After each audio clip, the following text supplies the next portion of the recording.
तो hi guys, tales of wording out series के एक और गजब के पार्ट के अंदर आप सभी का स्वागत है, जो कि आने वाले एपिसोड के ट्रेलर वीडियो का ब्रेकडाउन होगा, जिससे कि हम लोग जानेंगे कि नेक्स्ट एपिसोड में क्या क्या और कैसे कैसे होने वाला है। क्योंकि अभी तक हम लोगों ने इस सीरीज के अंदर ये देखा है कि चिन्मू की फाइट हो चुकी होती है गोल्डन पैलेस के लोगों के साथ में, जहाँ पर उसने वाकई में काफी सारे बंदों को टक्कर दी होती है, कई सारे लोगों को वो मार भी चुका था। लेकिन चिन्मू में से एक कैरेक्टर को मारकर उसके ही रूप को रख कर चला जाता है वॉल्ट की तरफ। वॉल्ट के गार्ड को बेवकूफ बनाकर वो उसके अंदर जाकर यहाँ पर अब उसने ढूंढना शुरू कर दी होती है अपने ग्रैंडपा बूचर की हाफ बॉडी को। लेकिन ये काम भी इतना आसान नहीं था, क्योंकि ये गोल्डन पैलेस का वॉल्ट इतना ज्यादा बड़ा था कि चिन्मू को काफी ज्यादा समय लगने वाला था। वो इस वॉल्ट को कंट्रोल करने वाले उस डिवाइस को तो ले चुका था ताकि वो हर एक के लॉक को ओपन कर सके, जिसके तुरंत बाद अब हम लोग चिन्मू को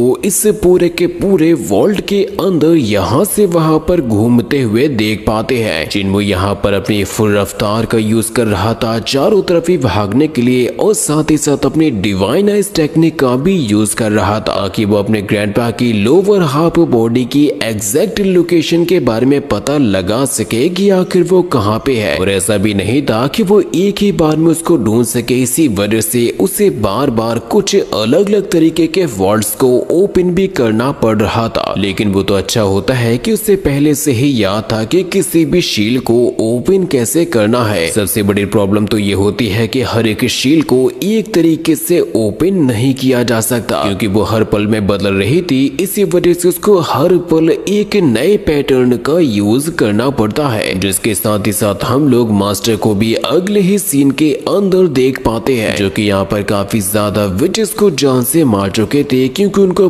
पूरा यकीन था कि चिन्मू को कुछ भी नहीं हुआ होगा। और चिन्मू भी अपने मन में यही सोच रहा था कि सीनियर ब्रदर, आपको उन लोगों को वहीं पर होल्ड करके रखना होगा, क्योंकि अगर ये लोग इतनी जल्दी वापस आ जाएंगे तो सबसे बड़ी प्रॉब्लम तो चिन्मू के लिए ही खड़ी हो जाएगी। लेकिन अब मास्टर को भी चारों तरफ से ही विचेस के द्वारा घेर लिया गया था, जिसके फिर अगले ही सीन के अंदर हम लोग देख पाते हैं प्रिंसेस को, जो कि काफी ज्यादा इंजर्ड हो चुकी थी फाइट करते हुए, क्योंकि उसे तो यही दिखाया गया था कि चिन्मू मर चुका है। इसी वजह से वो अपनी आखिरी सांस तक फाइट करेगी। ब्लू बुल प्रिंसेस को उठाने की कोशिश करता है कि उठ जाइए, क्या आप ठीक हो? लेकिन प्रिंसेस कहती है कि चिंता मत करो, मैं इनको संभाल सकती हूँ। इसके फिर अगले ही सीन के अंदर हम लोग देख पाते हैं चिन्मू को, जो कि ऐसी जगह पे पहुंच चुका था जहाँ पर उसको अपने सामने काफी सारी इविल स्पिरिट्स नजर आ रही थी, क्योंकि उसने एक वॉल्ट को ओपन किया था और उसके अंदर रखा गया होता है एक हाथ की हड्डियों को। चिन्मू उसके बारे में कहता भी है कि ये चीज काफी ज्यादा अजीब लग रही है, ये तो किसी ट्रीजर से मैच ही नहीं खाती। जिसके तुरंत बाद अब चिन्मू के ऊपर काफी ज्यादा खतरनाक इविल स्पिरिट्स के द्वारा हमला भी कर दिया गया था। इनके अटैक्स से वो अपने आप को बचाता है, और इसके अगले ही सीन में हम लोग चिन्मू को एक जगह पे खड़ा हुआ देख पाते हैं, जो कि चारों तरफ ही खोजने की कोशिश कर रहा था, और ये कह रहा था कि अब मेरे पास में ज्यादा समय नहीं बचा है, क्योंकि मास्टर के जाने के बाद वो ऑलरेडी काफी ज्यादा समय कंज्यूम कर भी चुका था। लेकिन अब यहाँ से अचानक से ही सीन बदल जाते हैं, और हम लोग देख पाते हैं प्रिंसेस को, जो कि काफी ज्यादा इंजर्ड हो चुकी थी, और उसके पास में अब पहुंच चुका होता है चिन्मू, जो कि अपने मेडिसिन का यूज करते हुए प्रिंसेस के इंजरीज को हील करने की कोशिश कर रहा था। लेकिन बैकग्राउंड में हमें ये भी बताया जाता है कि एक यंग कपल भाग चुका है पैलेस से, जिसकी वजह से लोगों को चारों तरफ ही ढूंढा भी जा रहा है। और ये लोग जिस घर के अंदर होते हैं वहाँ पर ढूंढने वाले भी पहुंच चुके थे, जिसकी वजह से चिन्मू और ब्लू बुल दोनों के दोनों घर के पीछे छुप जाते हैं। लेकिन अचानक से वहाँ पर एक मैजिकल पावर आती है, और उजाला भी बहुत ही तेज होने लगता है, जिससे कि चिन्मू प्रिंसेस और होलिंगर से कहता है कि अपने आप को छुपा लो, क्योंकि हमारी जान खतरे में है। और इसकी पूरी कहानी को जानने के लिए जल्दी से चैनल को सब्सक्राइब भी कर दो।